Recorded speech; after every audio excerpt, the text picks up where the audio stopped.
pense qu'il est préférable que je commence, Dan. Je vais d'abord dire dans quelle séquence s'inscrit ce livre. En fait, c'est un livre dont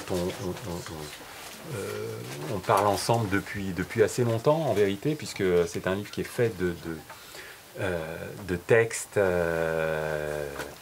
réécrits, remaniés pour le présent, mais dont les premières moutures ont jalonné les dernières années depuis, disons, 2001-2003. Hein. Et ça n'est pas un livre de plus sur l'antisémitisme en France, ça n'est pas un livre de plus sur la situation problématique des Juifs en France. C'est un livre en fait très singulier dans à la fois dans le contexte général et dans le traitement particulier de la question de l'antisémitisme. Hein. Pourquoi ? Parce qu'au fond, c'est un livre qui a pour originalité de nous dire qu'il ne suffit pas d'être antisémite pour traiter de la question de l'antisémitisme en France aujourd'hui. Alors, évidemment, ça déplace considérablement le problème de dire cela, c'est-à-dire de partir de la doxa antisémite, de l'opinion commune que l'antisémitisme doit être réprouvé et combattu, pour dire que sous cette opinion commune se cache autre chose, se cache en fait un évitement du véritable problème. Alors, quelle est la bonne entrée pour se départir d'abord de notre réflexe antisémite spontané et pour saisir tout de même ce cas de profondément inquiétant, de difficile à penser dans l'antisémitisme contemporain tel qu'il se forme en France et en Europe. Eh bien, il me semble que l'abord original du livre, c'est de partir du fait, signifié par le titre, que la France devient un territoire privé ou sans juifs. Voilà. Les juifs partent de France. Les juifs partent de France et le fait qu'ils partent de France n'est pas seulement quelque chose qui affecte leur position singulière de juifs, c'est quelque chose qui affecte la France. C'est quelque chose qui affecte l'Europe que de vivre, d'éprouver ce départ des Juifs. Alors, cadrer le problème de cette manière, c'est d'abord se dire que nous devons reprendre le diagnostic sur ce qui a conduit à ce départ. Et que le diagnostic sur ce qui a conduit à ce départ est un diagnostic qui doit prendre notre situation en un sens assez large, d'abord historiquement, c'est-à-dire essayer de voir jusqu'où il faut remonter pour comprendre que ça puisse avoir lieu aujourd'hui, et assez large au sens où sociologiquement, c'est-à-dire en prenant en compte toutes les coordonnées de la situation sociale et politique aujourd'hui, quels sont les facteurs qui font que les Juifs partent.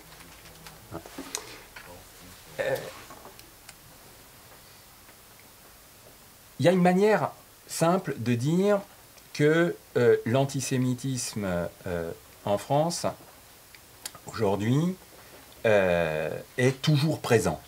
C'est de se dire que l'antisémitisme est doté d'une forme de permanence, hein, et qu'il est voué à ressurgir à peu près dans dans toutes les situations historiques, sous des formes différentes, qu'on ne peut pas l'abattre.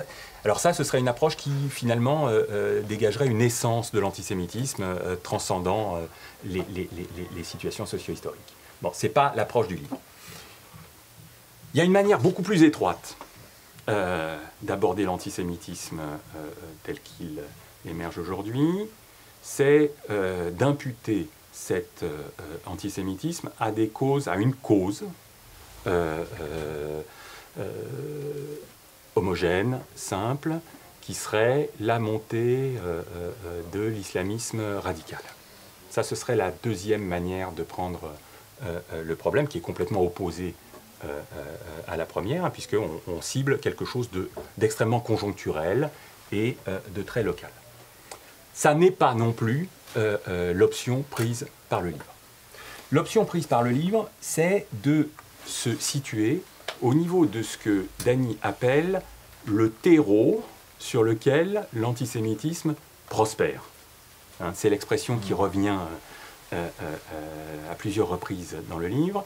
Il y a un terreau sur lequel l'antisémitisme prospère, il y a des conditions qui sont agencées de telle sorte à ce que différents acteurs, dont certains peuvent se dire ouvertement antisémites et d'autres peuvent se dire tout à fait antisémites, différents acteurs composent une forme de chorégraphie qui rend l'antisémitisme tout à fait bienvenu. Voilà. Alors, se placer à ce niveau des conditions pour qu'il y ait de l'antisémitisme en France aujourd'hui, des conditions particulières qui lui sont éminemment favorables, c'est ça l'originalité du livre, et c'est ce qui fait que le livre est profondément explicatif. En fait, quand je disais c'est pas un livre de plus sur l'antisémitisme, c'est parce que c'est un livre qui risque une explication historique, en remontant en fait à l'histoire de l'Europe post-Shoah, une histoire géopolitique, on va dire, où la France est resituée dans le contexte européen et où le contexte européen est rapporté à l'existence de l'État d'Israël, et une explication sociologique en termes de composition des couches sociales en France et de la façon dont les différentes communautés qui existent aujourd'hui en France et les différents acteurs qui accompagnent idéologiquement ces communautés s'articulent de telle sorte à ce que on peut très bien dire qu'on est antisémite et participer paradoxalement à ce que la situation fasse qu'il y a de l'antisémitisme. Voilà. Alors ça rend évidemment le livre très singulier. Et peut-être que pour lancer la discussion, je vais en lire un passage. Oui, hein oui, ça, oui. Voilà, je vais en lire un passage. Alors j'ai choisi une page.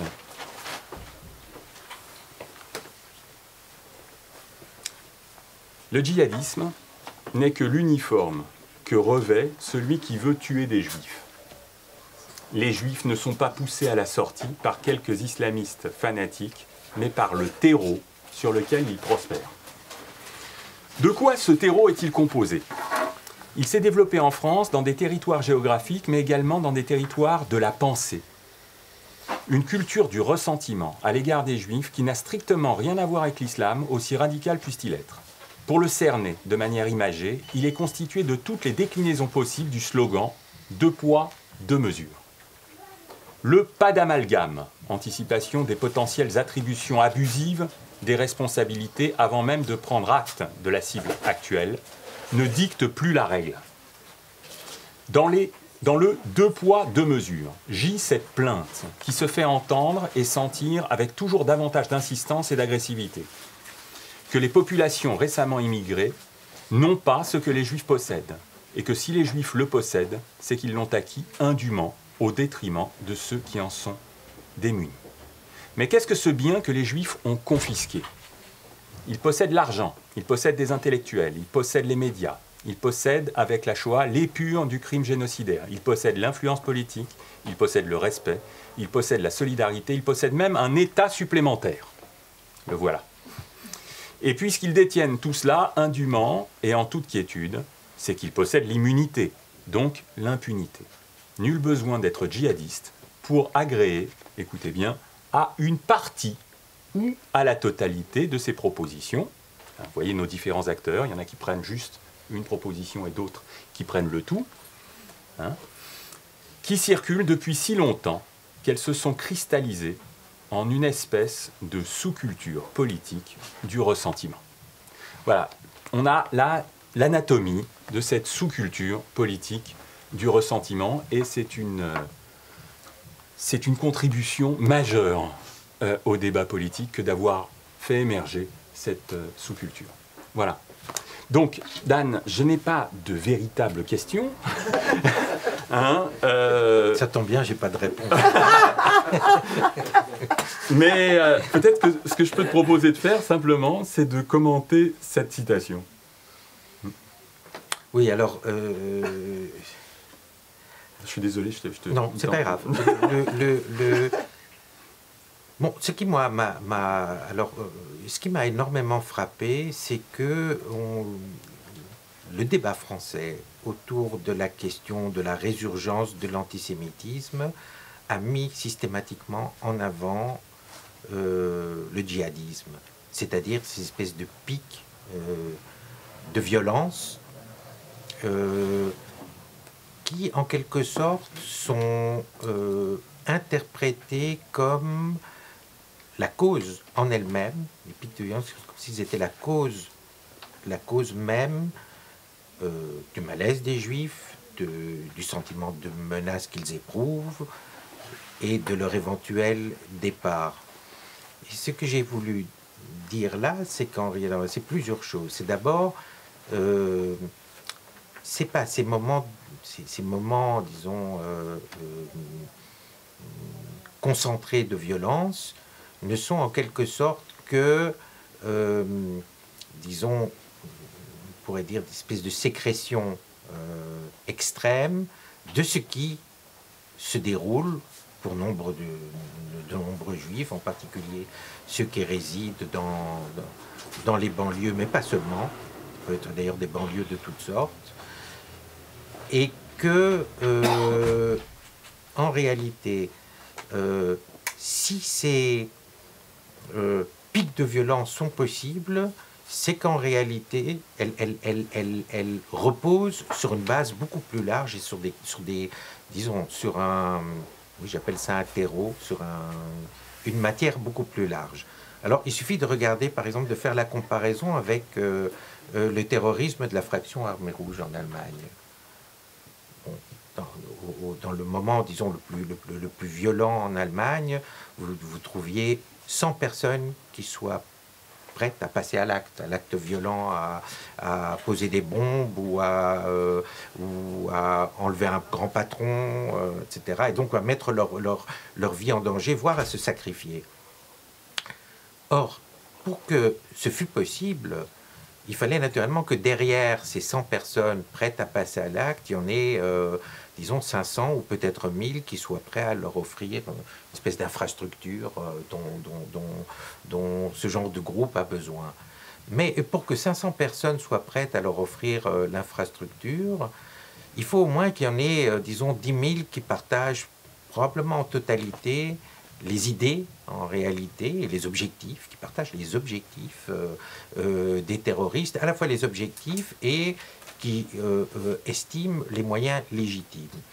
Mais pour qu'il y en ait 10 000 qui soient dans cet état d'esprit, il en faut probablement 100 000 qui pensent que, même si les moyens ne sont pas légitimes, ce qui est voulu, ce qui est visé, ce qui est recherché, est peu ou prou légitime, soit en totalité, soit en partie. Et donc vous voyez qu'en réalité, quand il y a ce genre de pic de violence, en réalité, ça repose sur une base qui est extrêmement large. Et ce terreau que j'ai voulu faire ressortir. Donc ça, c'est la première chose.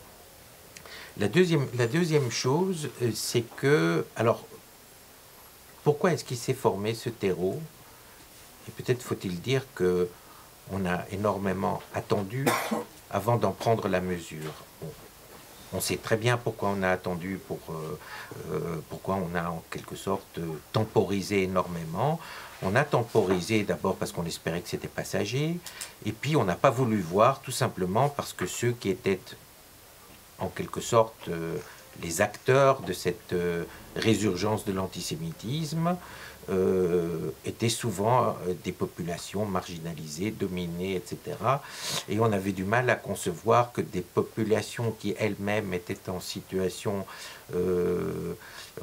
disons, étaient pensées comme des populations dominées, ce qu'elles sont en partie, et marginalisées, qu'elles puissent elles-mêmes s'adonner à ce genre disons, à former pratiquement ce qu'on peut appeler aujourd'hui un espèce de mouvement social qui pousse les Juifs hors de France.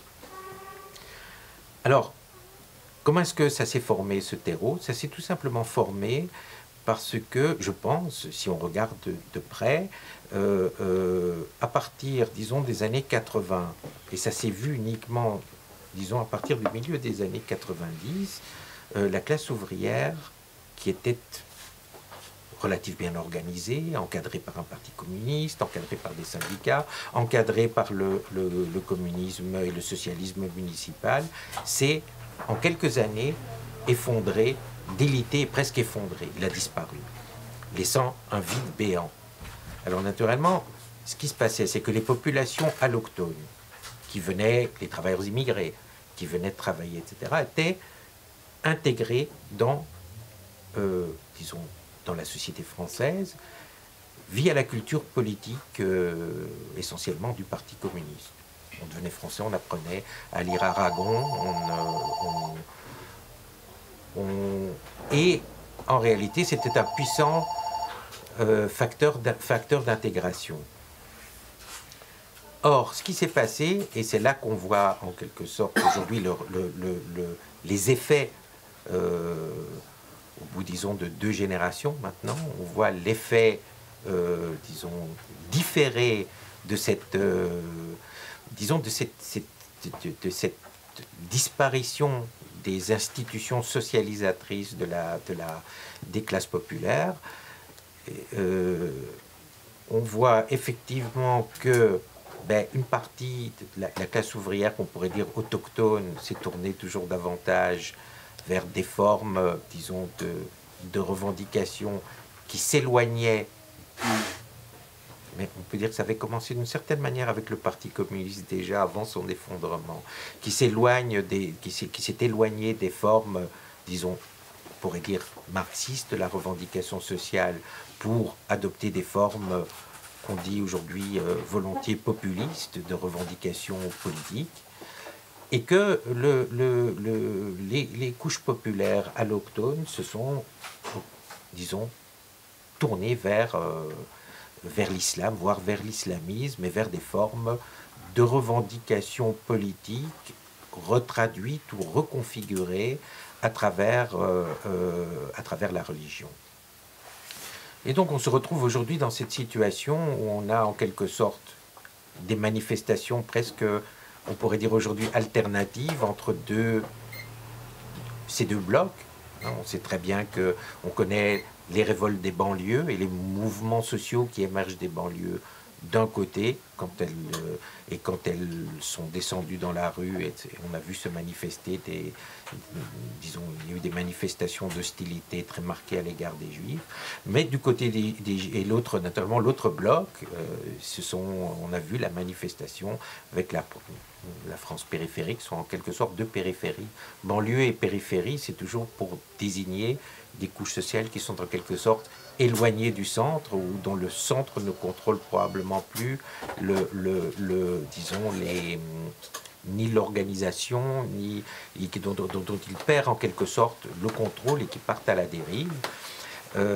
Et on a vu ces deux je ne sais pas comment les appeler, des masses peut-être, en tout cas des foules, elles se manifestent de manière, ce sont des foules, elles se sont manifestées de manière alternée, et ce qu'elles ont peut-être en commun, toutes les deux, c'est qu'elles manifestent toutes les deux un degré d'hostilité facilement perceptible à l'égard des Juifs. Donc, en réalité, la situation là, telle qu'elle s'est développée, elle est structurelle. Elle est structurelle, elle a à voir avec l'état des rapports sociaux tels qu'ils se sont développés en France, avec le délitement de la classe ouvrière, non pas la classe en soi, qui continue d'exister, mais disons la classe pour soi, c'est-à-dire la conscience de la classe ouvrière de constituer un acteur, et non seulement un acteur parmi d'autres, mais un acteur qui avait vocation disons, qui avait vocation, on pourrait dire, à compléter la République dans son édifice, disons, dans son édifice traditionnel, en ajoutant sur les droits subjectifs et les droits politiques, en y ajoutant les droits sociaux. Alors voilà, ça c'est la situation dont nous héritons et dont on voit la manifestation tous les jours. Alors pourquoi les Juifs sont embringués dans cette affaire? Oui. Et les Juifs sont embringués dans cette affaire parce que ce qu'il s'est passé, c'est que notamment avec ce mouvement qui est à la fois un mouvement de transformation sociale et un mouvement de transformation idéologique, le chaînage qui était relativement solide entre, disons, la domination des uns et la capacité de dominer des autres était bien établi. Le chaînage était solide. On avait une théorie de l'exploitation.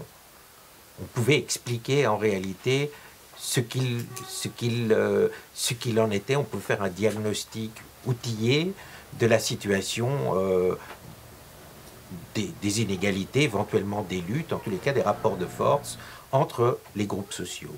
Or, une fois que ça s'est perdu, que le chaînage est en quelque sorte défait, qu'il s'est cassé, on s'est retrouvé dans une situation dans laquelle la figure, disons, de l'ouvrier a fait place à la figure, une espèce de figure alternative de celui qui est dépossédé, du dépossédé, de celui qui souffre et qui est dépossédé. Et on a vu à l'époque se multiplier les sans-toits, les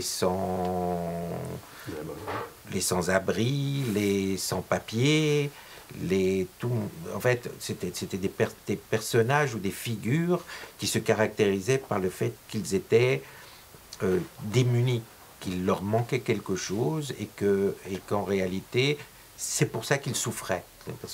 Et naturellement, l'immigré, l'ouvrier allochtone a pu, d'une certaine manière, concentrer, servir de personnage principal pour remplir cette fonction, qui était la fonction du prolétariat. Il est venu concentrer la caractéristique de celui qui ne possède rien, et donc qui est le plus dominé parmi tous les dominés.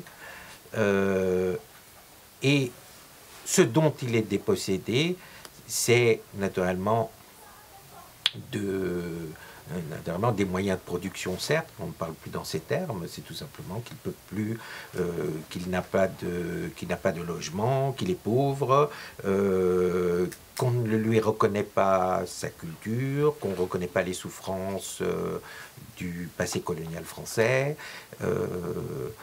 et les Juifs ont en quelque sorte servi de contrepoint, ou de contre-personnage, ou de contre-image, puisqu'il apparaissait comme celui dont on reconnaissait les souffrances, dont on reconnaissait le génocide, qui du coup fait écran, disons, aux souffrances liées à la colonisation.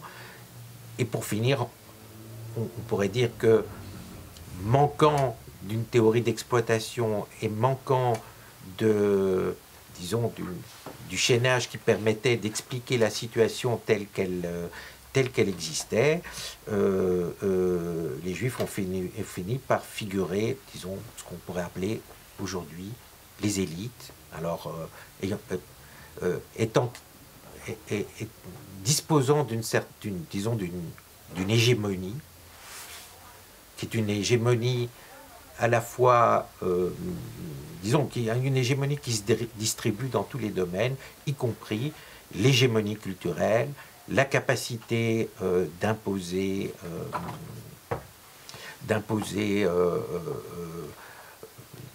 disons, à la fois son influence, enfin, vous voyez, je te laisse reprendre le... Oui, dans ce que tu décris, en fait, bon, c'est au fond la possibilité que tu nous donnes de faire une histoire contemporaine de l'antisémitisme. C'est-à-dire une histoire de l'antisémitisme dans ce qu'il a de variable, hein, et dans ce qu'il a de nouveau aujourd'hui.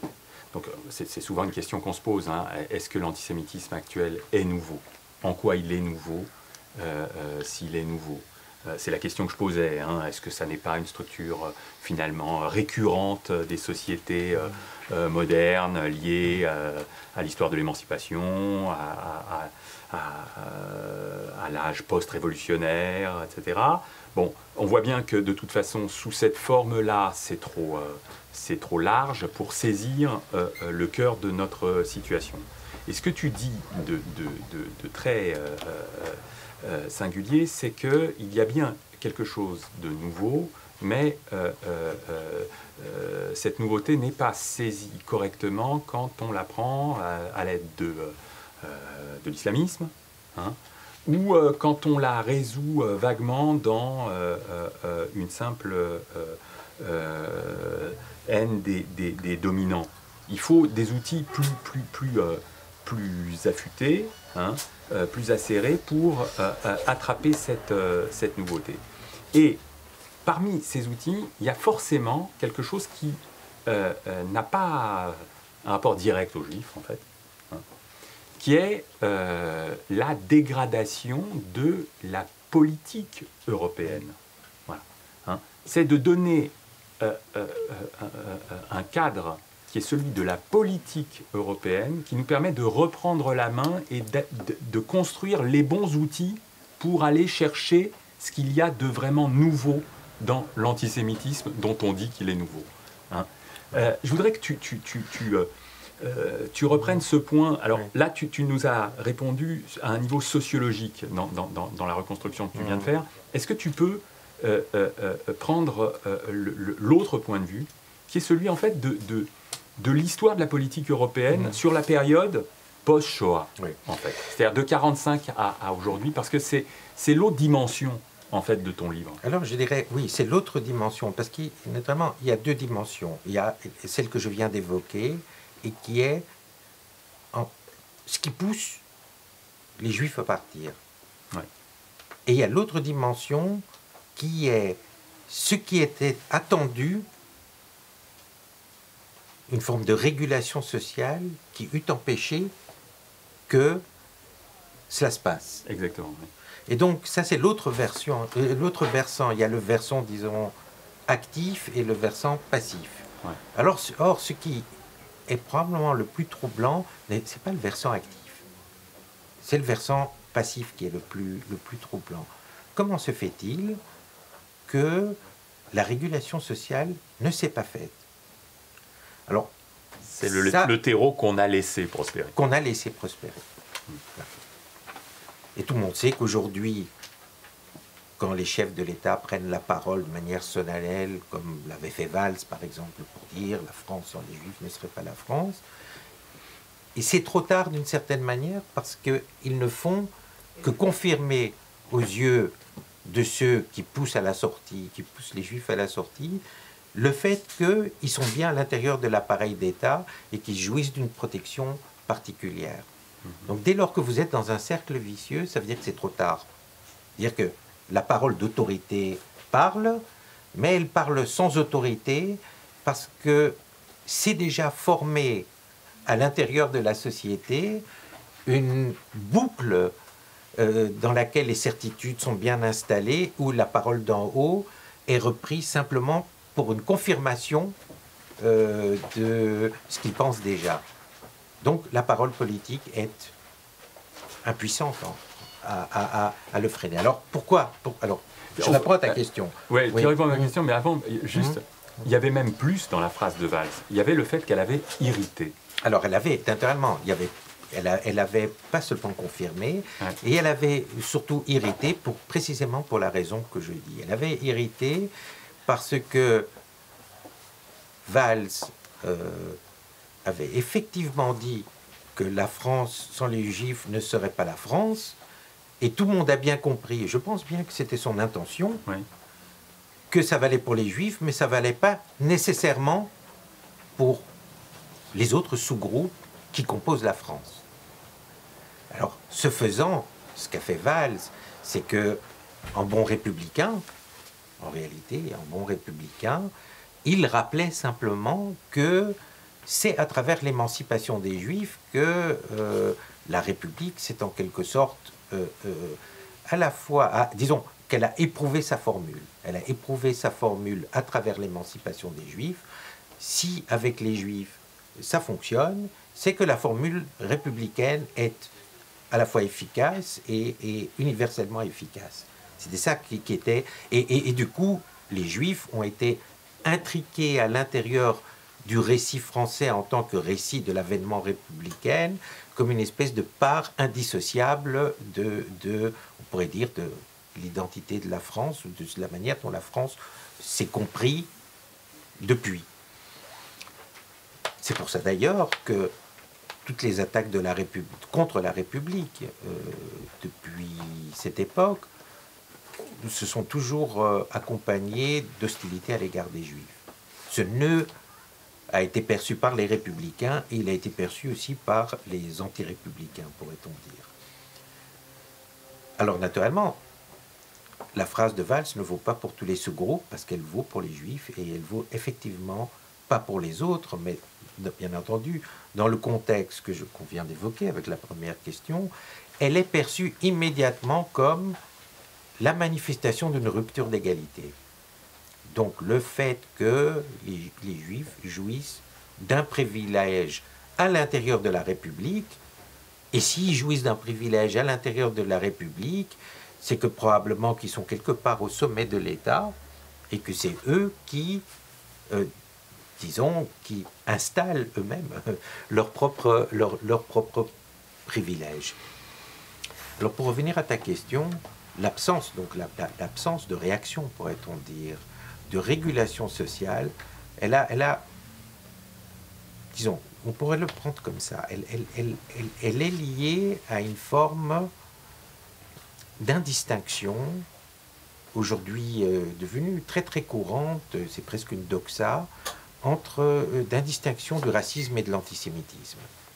Pourquoi est-ce qu'il y a indistinction aujourd'hui entre racisme et antisémitisme? Il faut faire un petit pas en arrière et revenir dans la période, 2 minutes de la période avant-guerre, avant Seconde Guerre mondiale, juste pour préciser quelque chose qui paraît trivial mais qu'il est bien de rappeler, c'est que avec l'Allemagne nazie, pour la première fois, probablement, l'antisémitisme ou l'hostilité à l'égard des Juifs a pris une forme raciale. C'est pas du tout, je veux dire, l'hostilité à l'égard des Juifs, même si on ne veut pas l'essentialiser, on a raison de ne pas le faire.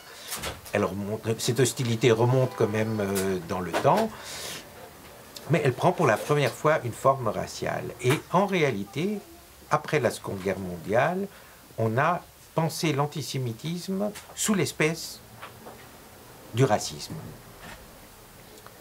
Donc on a pensé que l'antisémitisme était une variante du racisme. Ce faisant, on a commis une confusion. Alors, quelle est cette confusion? Elle peut se dire de manière très simple. Le racisme donc est issu disons, des doctrines scientifiques ou pseudo-scientifiques du XIXe siècle, de l'anthropologie raciale, des progrès de la génétique à la fin, disons, des débuts du siècle. Mais le racisme, disons, si on veut indiquer par là un mal, quel est le mal du racisme? Le mal du racisme, c'est, un, de distinguer des groupes humains qu'on appelle des races. Deuxièmement, de les hiérarchiser, de situer l'homme blanc, l'homme européen au sommet de la hiérarchie et de justifier la domination des autres parce que, précisément parce que les autres sont plus bas dans la hiérarchie. L'antisémitisme n'a jamais fonctionné de cette manière-là.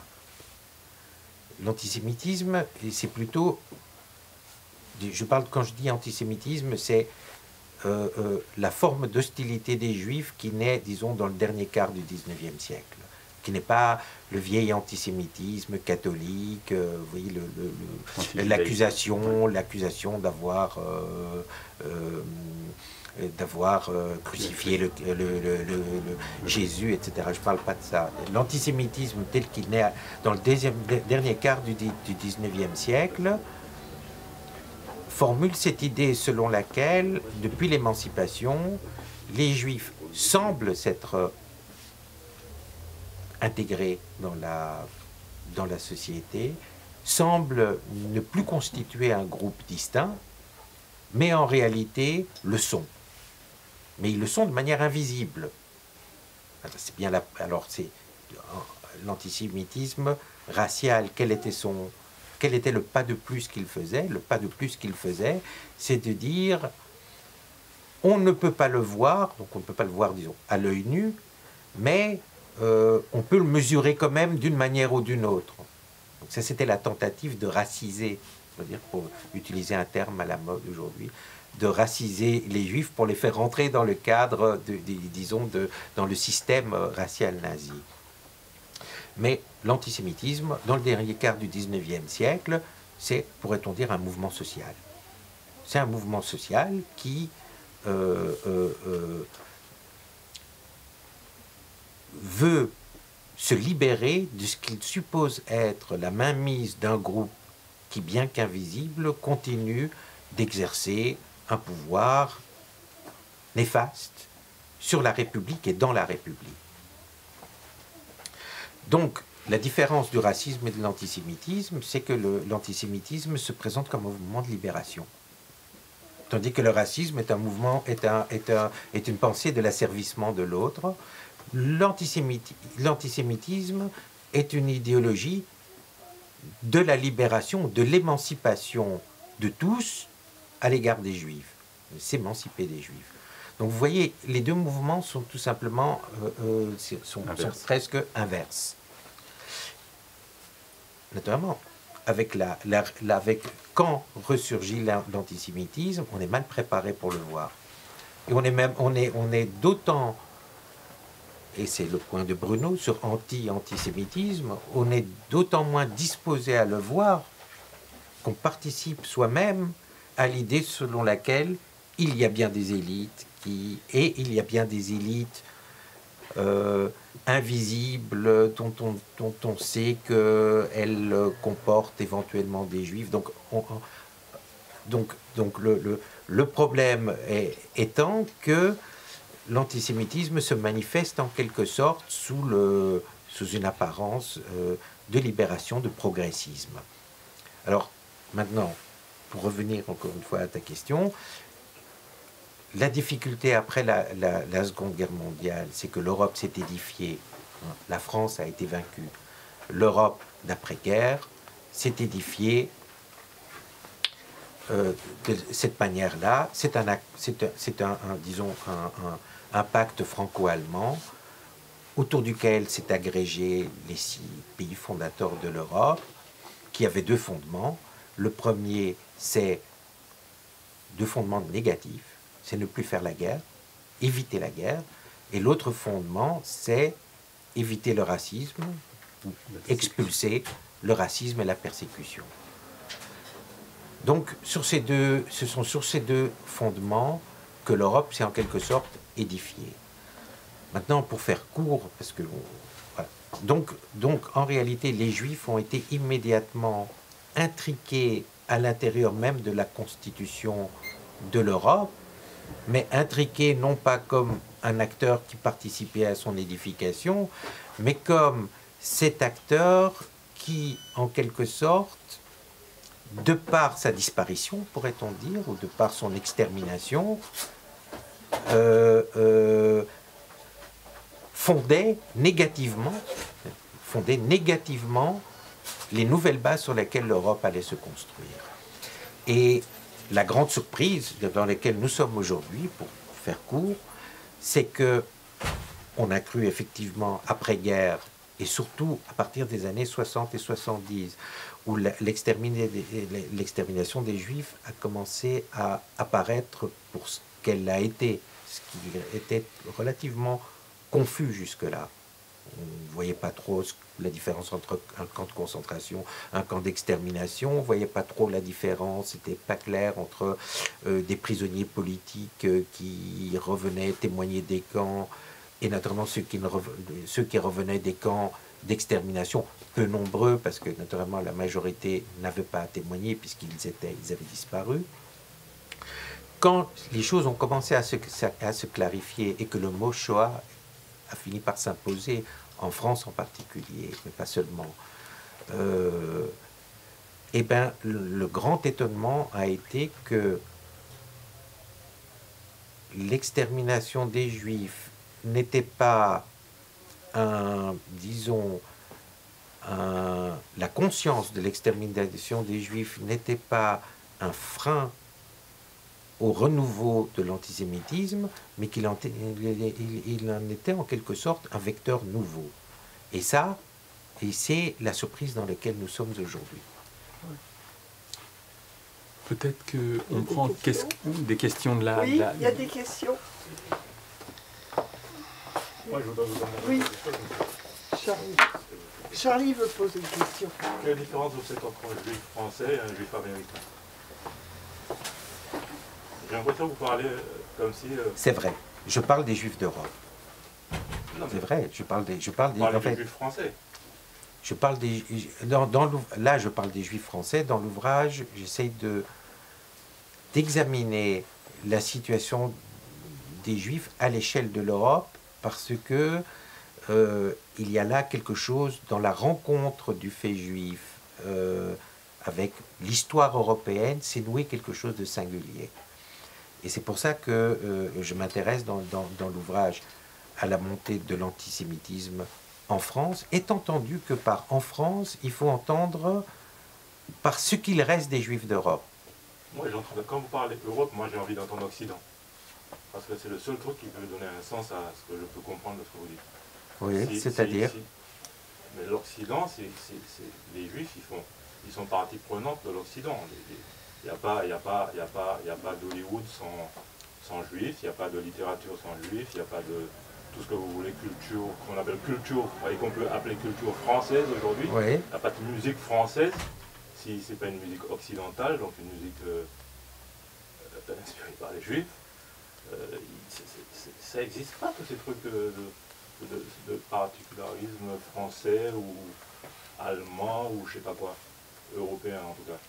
Ça n'existe pas, si j'entends pas Occident, ça n'existe pas. Non mais vous avez raison. Si vous voulez dire que la culture européenne s'est nourrie aussi de la présence des Juifs ou qu'ils ont joué un rôle important dans l'Occident, ils sont fondateurs de l'Occident. Et si on dit européen, c'est un truc qui peut aller dans un autre truc. Enfin, je crois. Hein. Moi, j'entends vous donner des prétextes. Désolé, hein, excusez-moi. Dites-moi, quel est le fond de votre pensée? J'entends que vous dites que vous donnez des prétextes. Oui. Je vais faire attention à ce que je dis. J'ai l'impression que vous avez des prétextes vous décrivez les prétextes que les mecs ils utilisent pour être antisémites. Oui. Je sais pas, quand vous avez cité plein de points, et si on prenait un là-dedans, on pourrait dire qu'il y avait un antisémite. Mais ça, ce sont des prétextes que les mecs ils se donnent. Et quel est le fond alors? C'est qui le premier antisémite? Comment ça commence? Je sais pas, dites-le moi. Je sais pas moi, mais moi j'aurais bien aimé savoir. Mais j'ai pas l'impression que c'est un truc qui commence en Europe, ou qui commence, comme vous dites, juste à partir du moment où on peut faire la différence entre raciste et antisémite. J'ai pas l'impression que l'antisémitisme, il commence en Europe après la Seconde Guerre. Ah non, ça vous avez raison, j'ai pas dit ça. Oui, oui, bien sûr. J'ai pas l'impression que ça commence 100 ans avant, et j'ai pas l'impression que ça commence un siècle avant, j'ai l'impression que ça commence beaucoup, beaucoup plus longtemps. C'est vrai, mais c'est pas parce que ça commence... Et c'est le même aujourd'hui. C'est surtout ça, c'est la parce question. Que vous dites qu'aujourd'hui il est différent qu'avant, alors que moi j'ai l'impression que c'est le même. Et ce sont les prétextes qu'on va prendre pour être antisémite qu'on peut les changer. Mais alors quel est le fond selon vous? Pourquoi c'est toujours la même chose? Parce qu'il y a un juif. Et ça c'est une tautologie. Il y a un mec qui disait que c'est parce que les juifs ils sont pas gentils. Oui, c'est vrai. Je crois que c'est Lacan. Ce mec, oui. C'est Lacan. Ouais. Non, mais ils sont du pas coup, on ne saura jamais ce que ça voulait dire. Non, si. Mais si. Gentil, ça veut dire non, mais ils sont pas gentils. Gentil, ça veut dire quelque chose. Ah, ça veut dire goy, oui. C'était ça la blague de Lacan. Ils sont pas gentils. Ils sont pas gentils. D'accord, d'accord. Ouais. Ils sont pas goy. En fait, voilà, vous avez raison, ça c'était la position de Lacan. C'est parce qu'ils sont pas gentils. C'était son... Oui, c'est pas mal. Ouais. Mais c'est pas mal. Peut-être que la question que vous venez de poser peut être posée de la manière suivante. Bon, sa thèse, c'est que, et c'est une thèse évidemment qu'il faut prendre au sérieux, le fait que l'antisémitisme connaît des figures, et que ces figures se succèdent et peuvent se recouvrir en partie. Néanmoins, elles doivent être distinguées si on veut vraiment lutter contre ce à quoi on est confronté. Donc, distinguer et spécifier, c'est mieux sur le plan pratique. Et alors, justement, pour en venir peut-être à une traduction, un déplacement de votre question, c'est qu'arrive-t-il quand, tu te souviens, on avait hésité sur le titre, est-ce qu'on mettait un point d'interrogation ou est-ce qu'on enlevait le point d'interrogation? Donc la France sans les Juifs, finalement, on a enlevé le point d'interrogation. Je ne sais pas si tu te souviens de cette discussion, Paul, notre éditeur qui est là, se souvient peut-être de cette discussion. En fait, c'est... Bon, d'abord, effectivement, ça frappe. Hein. La France sans les Juifs, sans point d'interrogation, on ne prend pas de gants et on dit, en gros, c'est à ça qu'on va arriver si on ne fait rien. Ça, c'était Bon. Mais il y a aussi un autre sens du fait d'enlever le point d'interrogation. C'est déjà là. C'est-à-dire, hein, la France se pense déjà, et l'Europe se pense déjà, hein, sans que la présence des Juifs signifie pour elle. Là, c'est différent, hein, parce que c'est pas ça va arriver, c'est déjà arrivé. Oui, mais ça, encore, c'est le même truc, c'est le point de vue de l'Européen. Oui, non, dire, ok, moi je vais entendre non, mais vous avez entièrement raison, c'est un diagnostic, non mais vous avez raison, c'est un diagnostic sur l'Europe, ou la France comme significative d'une situation européenne, parce que c'est en France que dans la période post-Shoah, hein, ça veut dire post-extermination, attendez, non, post-extermination, hein, il y a le plus de Juifs en Europe. Alors ça, c'est cette situation-là, si vous voulez, qui fait que la France est significative de quelque chose de l'Europe. C'est que la France est le pays dans lequel il y a le plus de Juifs en Europe. Et on peut ajouter à ça, c'est en France qu'il y a encore un judaïsme européen. C'est-à-dire il y a encore un judaïsme français. On ne peut pas dire qu'il existe un judaïsme allemand. On ne peut pas dire qu'il existe un judaïsme russe. On peut pas le dire. C'est une erreur. Il n'y en a plus. Ou un judaïsme hongrois. Oui, alors qu'ils ont très fortement existé. Ou un judaïsme austro-hongrois. Ils ont fortement existé. Mais il existe encore un judaïsme européen. En France. En France, parce que voilà. c'est plus nombreux. En France. Et ça, non, c'est vrai, c'est vrai. En France, il y a, Si, c'est vrai. oui, il y a plus de juifs. En Europe, c'est en France qu'il y a plus de juifs. Et alors, du coup, la question politique générale qui est sous-jacente à ce que vous venez d'ouvrir, là, c'est qu'est-ce que c'est que la politique de l'Europe, hein, qui se pense comme une entité politique, si vraiment la présence des Juifs ne signifie plus rien pour elle, si elle n'en a plus cure, en fait. Hein, c'est ça, en fait, au bout de la question. C'est est-ce que l'Europe est toujours l'Europe? Ouais, et c'est pour ça que la phrase de Valls avait plusieurs plis. Hein. C'était, mais alors, dans quoi on vit exactement? Si vraiment le signifiant juif, et pas seulement le signifiant, mais le fait qu'il y ait des juifs, le fait qu'il y ait des juifs physiques, hein, ne signifie plus pour la conscience européenne. Voilà. Sabine. Il y a trois petites choses en rapport avec les éléments qui ont été donnés là. D'abord, un juif américain, qu'est-ce que c'est? Je pense qu'il faut relire le livre de Philippe Roth, La Tâche, Oui. puisque c'est un noir où on ne voit pas qu'il est noir parce qu'il est très très clair pour différentes raisons, et il se fait passer en fait pour un juif. Donc c'est un roman assez vertigineux parce qu'il y a toute la question de l'antisémitisme aux États-Unis qui apparaît aussi, et justement sur cette question et du ce qui se harcèlement. voit, ce qui ne se voit pas, etc., c'est quand même très important. Et puis, quand même, dans le livre de Philippe Roth, ce professeur-là, qui est un professeur de littérature, il est absolument... il transmet notamment la littérature européenne. Donc ça, c'est quand même un point très très important. La deuxième chose, c'est... là, je suis en train de relire l'autobiographie d'Amos Oz, D'amour et de ténèbres, et il y a un passage, j'aurais dû le recopier, je ne me le rappelle pas par cœur, mais à un moment donné, bon, il raconte tout ce qui se passe un peu avant 48, tous les conflits avec les Arabes, etc. Et il dit, en gros, il raconte comment sa famille importe quand même l'Europe dans cette terre qui n'a rien à voir avec l'Europe, comment ils tiennent, ils ont un grand mépris, en fait, pour le fait que c'est pas européen, quoi, c'est des chèvres et des montagnes pelées, quoi. Et il souffre beaucoup de ça, et il dit, en fait, notre situation, c'est que les Arabes essayent de recracher ce que l'Europe veut vomir.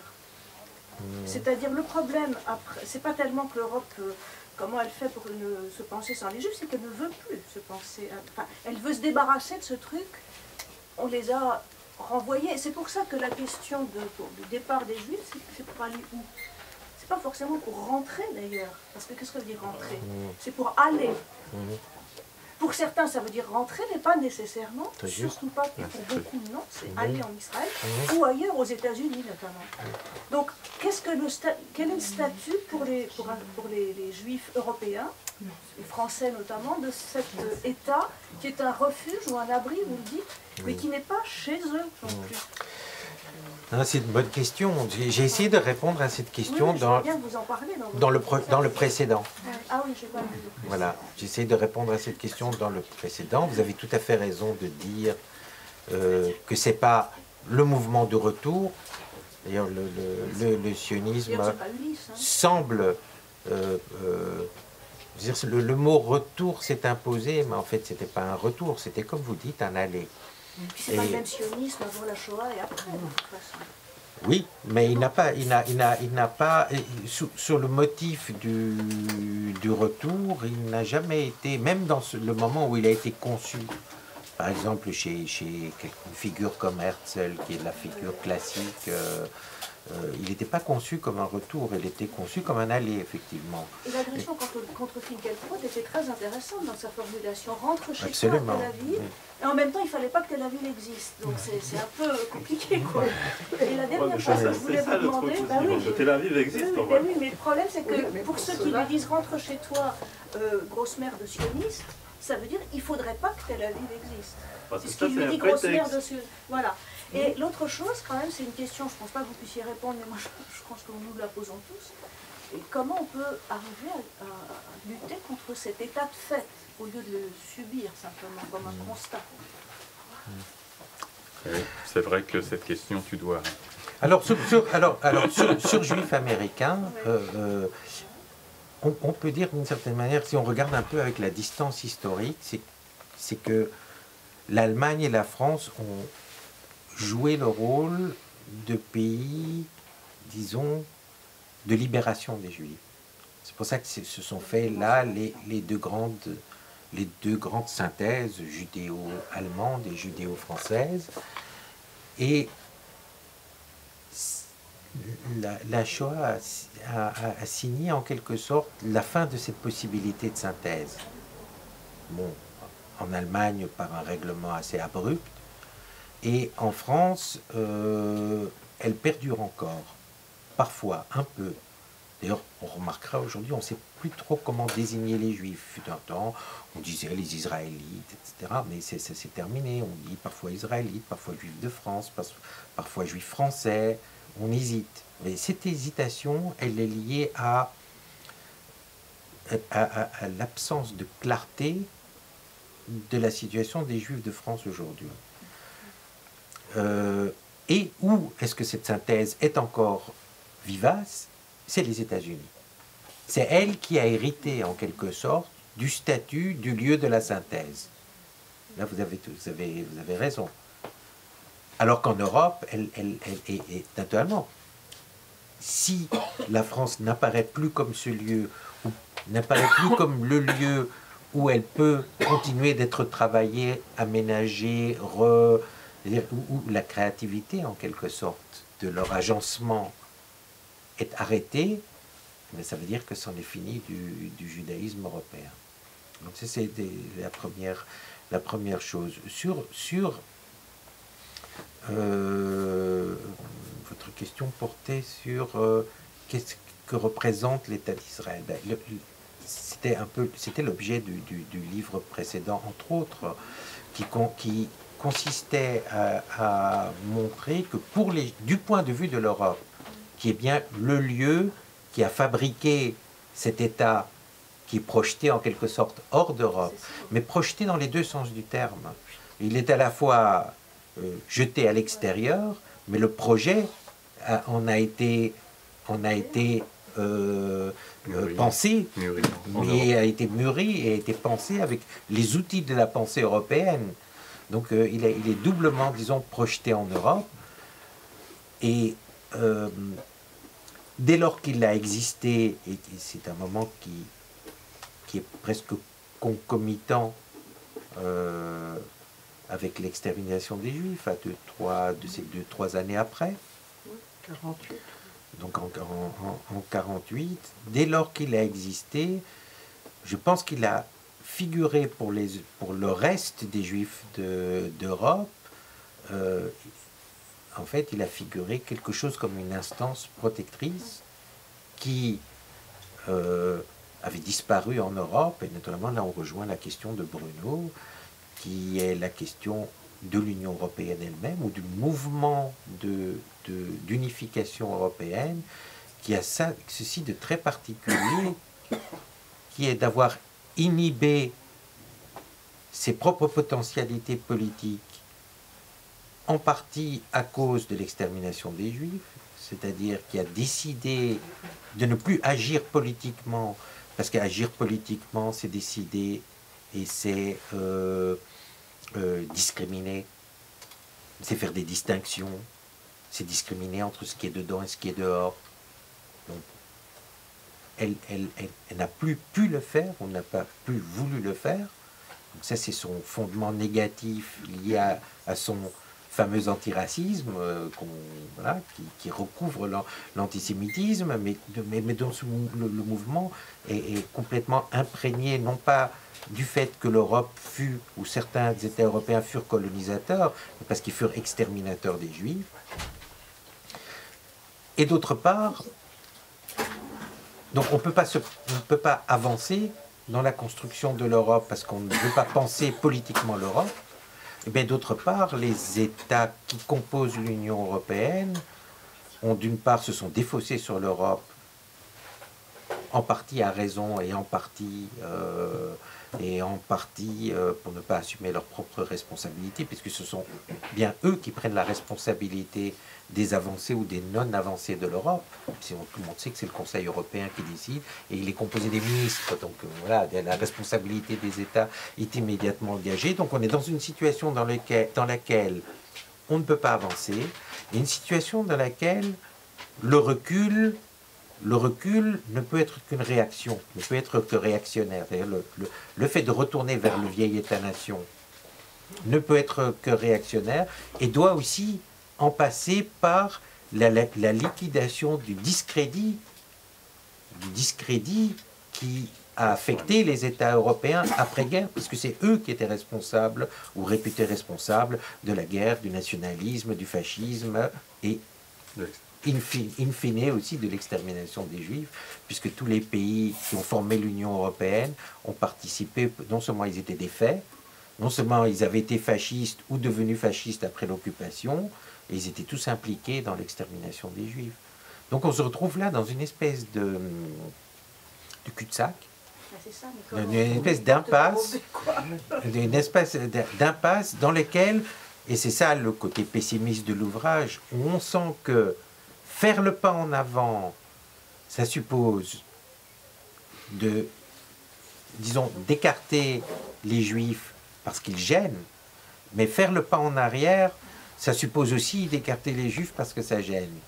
Donc la question, à mon sens, je n'ai pas de réponse à Paul, je n'ai pas, alors j'en viens à votre dernière question, je n'ai pas du tout de réponse prête à l'emploi, mais Bruno y travaille, qui est comment se projeter en avant tout en évitant le mouvement que je décris. Il n'est peut-être pas inéluctable, mais la question c'est comment faire. Comment faire pour continuer en gardant la possibilité de ne pas expulser les restes des Juifs. Ben, il y a au moins une formule dans ton livre qui donne le lieu, qui décrit le lieu dans lequel il s'agit de chercher ou appuyer ou agir. C'est ce que tu appelles régulation sociale en fait. C'est ce que tu appelles régulation sociale. Sauf que là, dans la situation actuelle, il est clair qu'elle ne peut plus passer par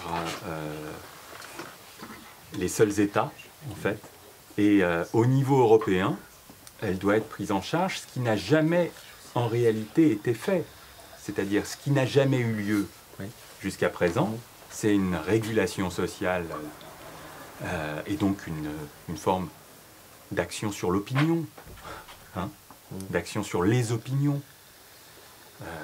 d'éducation, en fait, à un niveau qui soit consciemment celui de nations impliquées dans le même, embarquées dans la même histoire, où la question de l'antisémitisme est continue. Voilà.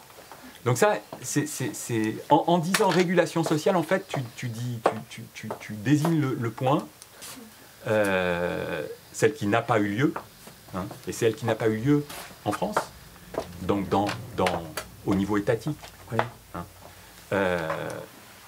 Mais est-ce que l'Europe est capable de penser quelque chose comme des politiques de ce type à son échelle, tu vois?